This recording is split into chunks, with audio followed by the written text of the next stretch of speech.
అధ్యక్ష, నేను ఈ బడ్జెట్ ఈ వ్యాఖ్యలు చూసిన తర్వాత ట్రాన్స్పోర్ట్ మీద పోయినప్పుడు ఈ బడ్జెట్ బుక్ లో మొత్తం ఎత్తికిన అధ్యక్ష. ఆటో డ్రైవర్లకి 12,000 రూపాయలు ఇస్తామని ఎన్నికల సమయంలో మీ మేనిఫెస్టోలో, కాంగ్రెస్ పార్టీ మేనిఫెస్టోలో పెట్టి కనీసము 12,000 రూపాయలు ఆటో డ్రైవర్లకి ఒక్క మాట కూడా ఈ బడ్జెట్ బుక్ లో పెట్టలే అధ్యక్ష.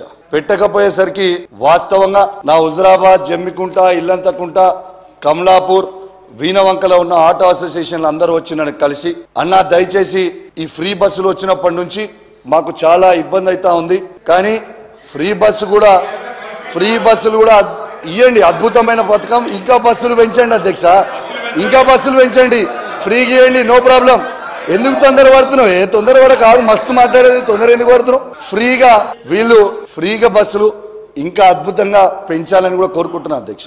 కానీ అదే విధంగా ఆటో కార్మికులను కూడా, ఆటో డ్రైవర్లని ఖచ్చితంగా వాళ్ళని కూడా మనము కాపాడుకోవాల్సిన అవసరం మన మీద ఉంది అధ్యక్ష.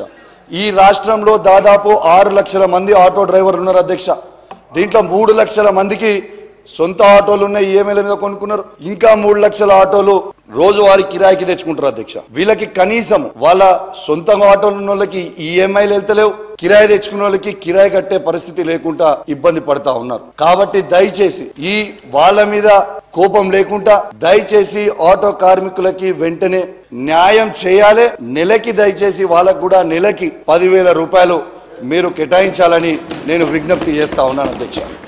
అదే అధ్యక్ష, ఈ గవర్నమెంట్ లో ఉన్న వాళ్ళందరికీ కూడా అడుగుతా ఉన్నా అధ్యక్ష, ఆటో డ్రైవర్ల ఓట్లు మాత్రం కావాలి, కానీ వాళ్ళ పాటలు మాత్రం అవసరం లేదా ఈ ప్రభుత్వానికి అని చెప్పి నేను అడుగుతా ఉన్నాను. ఇలా వాళ్ళు చాలా ఇబ్బంది పడతా ఉన్నారు అధ్యక్ష.